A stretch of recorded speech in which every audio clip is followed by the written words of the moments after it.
अस्सलामुअलैकुम। काफ़ी अर्से बाद मैं वीडियोस दोबारा से स्टार्ट कर रहा हूँ और पहले तो हम लोगों को क्लियर आउट कर दूँ कि जो मून शॉट जो चैनल था प्रीवियसली, मेरे ख्याल में मैं 2 से 3 महीने बाद वीडियोस बना रहा हूँ दोबारा से, ठीक है। और अब तो रेगुलर स्टार्ट करूँगा, लेकिन जो मून शॉट जो चैनल था वो मैं आपको पहले क्लियर कर दूँ कि वो हमने सेल कर दिया था कुछ वजहों की वजह से। जो अब हमारा नेक्स्ट चैनल है उसका नाम है ब्लैक ट्रेडर, ठीक है। तो वो आपको जो ट्विटर और टेलीग्राम है वो आपको डिस्क्रिप्शन में मिल जाएगा नए चैनल के लिए। स्टार्ट करते हैं बिटकॉइन छोटे टाइम फ्रेम से। बिल्कुल एनालिसिस पहले हम कर लेंगे, उसके बाद एनालिसिस के बाद मैं आपको बताऊंगा कि किस किस्म की वीडियोस मैं दोबारा अपलोड करूँगा। स्टार्ट करते हैं। इस वक्त मेरे सामने 15 मिनट का टाइम फ्रेम खुला हुआ है और ये जो चार्ट है जो आप एग्जैक्टली देख रहे हैं, सुबह बिटकॉइन अराउंड अबाउट यहाँ पर था, ठीक है। जब मैंने ये चार्ट पोस्ट किया था टेलीग्राम में, बताया था कि मार्केट कुछ इस तरह की मूव लेके ऊपर जा सकती है, ठीक है। लेकिन ऑब्वियसली वीकेंड से तो मैं सिग्नल नहीं दूंगा।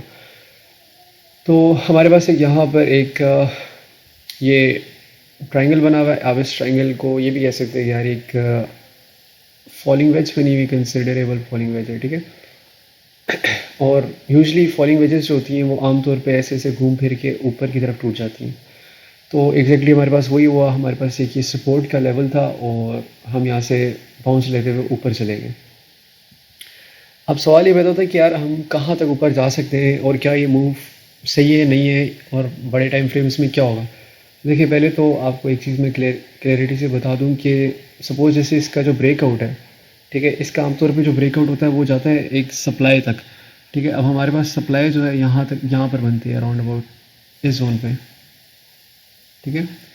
यहाँ का हाई और यहाँ की जो क्रैश से पहले की जो बेरिश कैंडल होती है वो हमारे पास सप्लाई होती है। सप्लाई बेसिकली ऑर्डर्स होते हैं जो कि बड़े प्लेयर्स ने लगाए होते हैं, जो कि आधे फिल होते हैं, फिर आधे फिल होने के लिए दोबारा आते हैं वहाँ पर। इसी तरह डिमांड भी नीचे की होती है। इसको मैं फर्दर कवर अप करूँगा किसी और टाइम पे, ठीक है। अब जैसे ये सप्लाई थी, यहाँ से मार्केट क्रैश की और वापस ऊपर आई, ठीक है। अब लोग यहाँ पर समझ रहे होते हैं कि यहाँ से मार्केट ऊपर चली जाएगी, लेकिन एक्चुअली जो यहाँ पर ऑर्डर्स पिछले लगे होते हैं उनको फिलअप करने के लिए दूसरे ऑर्डर्स आते हैं यहाँ पर, ठीक है। मार्केट यहाँ से फर्दर ड्रॉप ले जाती है। अब जो टेक्निकली जो ब्रेकआउट हुआ है, इसको तो घूम फिर के यहाँ से वापस इस सप्लाई को हिट करना चाहिए, विच इज़ अराउंड अबाउट 24,000। लेकिन क्योंकि वीकेंड है तो वीकेंड में जो ब्रेकआउट्स होते हैं वो यूजली फेक आउट्स होते हैं। हो सकता है कि यहाँ से मार्केट इसी तरह शो करते हुए कि यार ऊपर जा रही है और यहाँ से टॉप नीचे गिर जाए, ठीक है। दिस इज़ क्वाइट पॉसिबल, और फिर टेस्ट करके फर्दर ड्रॉप ले जाए, ठीक है। लेकिन मेरे ख्याल में ये वाला सिनेरियो थोड़ा सा मुश्किल है, मुझे नहीं लगता ये होगा फ़िलहाल। अगर वॉल्यूम की बात करें तो जो ब्रेकआउट्स होते हैं उनको हम पता लगाते हैं कैसे हैं कि फ़ेक आउट है या नहीं है। ऑब्वियसली वॉल्यूम की मदद से ही पता लगाते हैं। अब जैसे मेरे सामने 1 आवर का टाइम फ्रेम है, यहाँ पर ब्रेकआउट हो चुका है, ठीक है।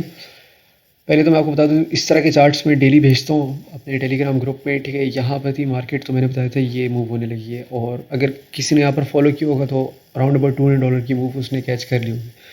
तो लेट्स स्टार्ट करते हैं कि सपोज़ हमारे पास यहाँ पर एक फेक आउट था जो कि इस सप्लाई को सिर्फ हिट करने के लिए आया था और लोगों को ट्रैप करके वापस नीचे चला गया। अब क्या ये फेक आउट है? तो अगर वॉल्यूम की बात करें तो वॉल्यूम तो ओकेश है, बहुत अच्छा भी नहीं है, बहुत बुरा भी नहीं है, ठीक है। तो हम एक्सपेक्ट कर सकते हैं कि मार्केट वापस ऊपर लेके जा सकती है। लेकिन अगर तो अगर तो ये कैंडल जो रेड कलर की कैंडल आपको नज़र आ रही है वापस इस लेवल पे क्लोज हो गई, इस लेवल के पास, तो ये हमारे पास ख़तरे की अलामत है। और अगर तो वॉल्यूम भी इतना लंबा हुआ जो कि इस ग्रीन कैंडल के मुताबिक का हुआ, मतलब इसको जो टकरे आके, तो प्रॉबली पूरी मूव एक फेक आउट हो जाएगी और यहाँ से मार्केट फर्दर कोलैप्स करके नीचे चली जाएगी, ठीक है। तो उस केस में आप शॉर्ट कर सकते हैं। अगर बात करें बड़े टाइम फ्रेम की, सपोज़ मैंने 4 आवर टाइम फ्रेम खोला है यहाँ पर, ठीक है। 4 आवर पे भी हमारे पास एग्जैक्टली वही ब्रेकआउट हो रहा है, लेकिन उसकी शर्त ये है कि जो इसकी क्लोजिंग है वो एटलीस्ट इस लेवल पे तो हो, ठीक है, विच इज़ 23,540। एटलीस्ट इस लेवल के ऊपर क्लोजिंग हो जो कि पिछले लेवल्स थे यहाँ पे, तब एक कंसिडरेबल ब्रेकआउट कह सकते हैं। लेकिन अगर आप देखें कैंडल कितनी बड़ी है और वॉल्यूम देखें बहुत छोटा सा है, तो थोड़ी सी खतरे की अलामत है। 6 आवर टाइम फ्रेम जो है इंस्टीट्यूशनल टाइम फ्रेम होता है, जो कि हमें बताता है कि यार यहाँ पर एक्चुअल्स बायर और सेलर्स ने स्टेप इन किए या नहीं किया, ठीक है। ये मेन गेम बताता है आपको वॉल्यूम की, ठीक है। अब यहाँ पर आप देख सकते हैं ब्रेकआउट तो हो रहा है, मार्केट इस तरह आ रही है, ठीक है, और इस जोन को ब्रेकआउट कर रही है। ये देख रहे हैं आप, ब्रेकआउट करके ऊपर जाने की तैयारी में है, लेकिन जो वॉल्यूम है वो बहुत ज़्यादा पुअर है। इसका क्या मतलब है? इसका मतलब है कि भाई मार्केट जो वॉल्यूम है वो इतना कोई ख़ास वॉल्यूम नहीं है, ठीक है। अब वॉल्यूम कब ख़ास लगेगा? जब हमें ये एम ए वॉल्यूम है, वॉल्यूम का जो मूविंग एवरेज है, इसके मुताबिक का वॉल्यूम मिलेगा तो फिर हम कंसिडर कर सकते हैं कि ये मूव अच्छी है। लेकिन जैसा मैंने बताया, क्योंकि आज सैटरडे है तो सैटरडेज को यूजली फेक आउट्स होते हैं और मार्केट ये हरकत भी कर सकती है यहाँ पर, ठीक है। तो ये चीज़ आप माइंड में रखते हुए ट्रेड लें। आगे बात कर लेते हैं, डेली टाइम फ्रेम को डिस्कस कर लेते हैं यहाँ पर, बल्कि डेली को मिस कराते हैं। हमने एक कॉइन दिया था RVN, जो कि मैंने ट्विटर में भी पोस्ट किया है और वहाँ पर भी पोस्ट किया है, टेलीग्राम में मैंने बताया था ये ब्रेकआउट ले सकता है कॉइन, ठीक है। ये रात को पंप हुआ था काफ़ी ज़्यादा यहाँ पर, यहाँ से हमने बाइंग की थी एंड एग्जैक्टली 10% का गेन हमने ले लिया था। अब मैंने दोबारा से पोस्ट किया कि ये फर्दर एक और लेग की तैयारियों में लग रहा है, जो कि प्रॉबली आज या कल 2 दिनों के अंदर ये मूव ले जाएगा। सो लेट्स सी कि आरविन क्या करता है यहाँ पर। आगे गोल्ड की बात करते हैं। अगर तो आप लोग नए हैं और आप लोगों को नहीं पता कि गोल्ड क्या रिलेशन रखता है बिटकॉइन के साथ, तो एक्चुअली जब बिटकॉइन, ये थोड़ा सा इन्वर्स सीन होता है इनका, जब बिटकॉइन पम्प करता है तो गोल्ड ड्रॉप कर जाता है, ठीक है। और जब गोल्ड ड्रॉप करता है तो बिटकॉइन पम्प कर जाता है, ठीक है। तो ये वाला सीन है। एग्जांपल के तौर पे मैं आपको दिखा देता हूँ। जैसे मैंने 2 आवर्स का टाइम फ्रेम खोला है। अब ये जो 2 आवर्स का टाइम फ्रेम है, ठीक है, मैं इसको भी यहाँ पर 2 आवर का खोल लेता हूँ। अब आप देखिए यहाँ पर गोल्ड जो है यहाँ से ड्रॉप लिए और BTC ने यहाँ से पंप लिए, ठीक है। तो ये सारा का सारा आप इसको मैचअप करके देखें तो आपको आइडिया हो जाएगा।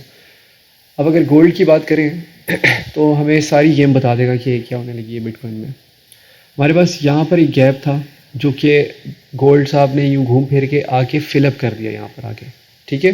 ये फिलअप हो गया। हमारे पास यहाँ पर एक गैप था, गोल्ड ने पंप लिया और विथ टाइम यहाँ पर आके ड्रॉप करके इसको भी फिलअप कर लिया। अब हमारे पास एक मेजर गैप है इस जोन में, ठीक है, अराउंड अबाउट दिस जोन, ठीक है। अब गोल्ड काफ़ी हद तक ब्लीड तो हो गया है, ठीक है। अब यहाँ पर इसको चाहिए कि विद इन टाइम यहाँ से वापस पुल बैक लेगा, ठीक है। अब अगर ये इस तरह का पुल बैक लिया गोल्ड ने तो बिटकॉइन जो है ना उसकी हालत टाइट हो जाएगी यहाँ पर, और प्रॉबेबली बिटकॉइन जो है ना क्रैश की तैयारियों पे आ जाएगा। लेकिन आई एक्सपेक्ट कि बिटकॉइन कुछ इस तरह की मूव पकड़ेगा यहाँ पर, ठीक है।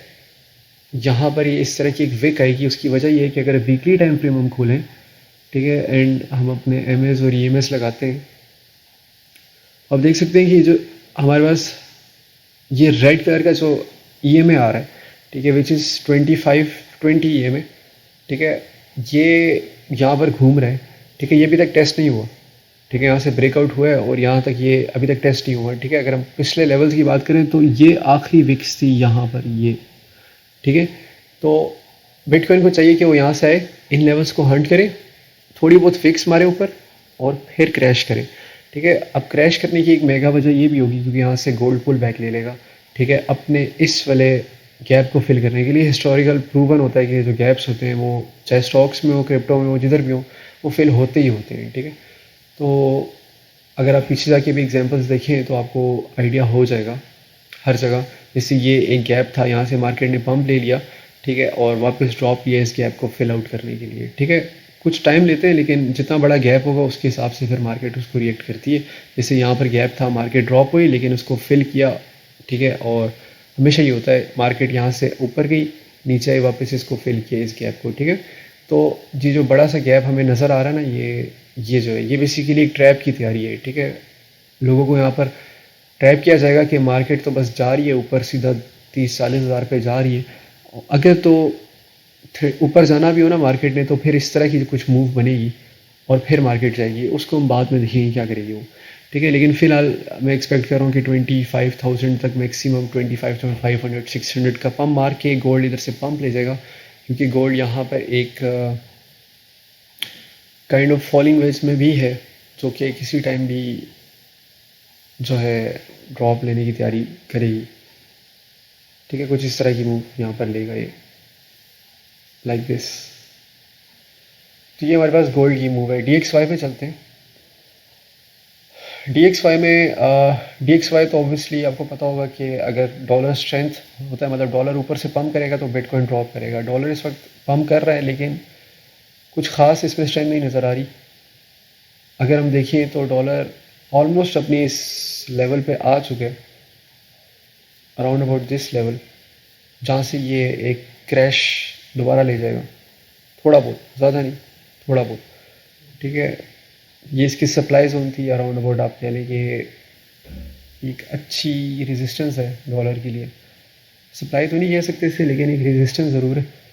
ठीक है, तो यहाँ से डॉलर से थोड़ी बहुत करेक्शन एक्सपेक्ट कर सकते हैं, जो कि हम आने वाले दिनों में देखेंगे, और उस करेक्शन की बदौलत ही बिटकॉइन यहाँ से पंप कर सकता है। तो ये टोटल सिनेरियो है। बाकी नेक्स्ट वीडियो में मैं थोड़ी सी लर्निंग वीडियोस भी स्टार्ट करूँगा आप लोगों के लिए। तब तक के लिए अल्लाह हाफ़िज़।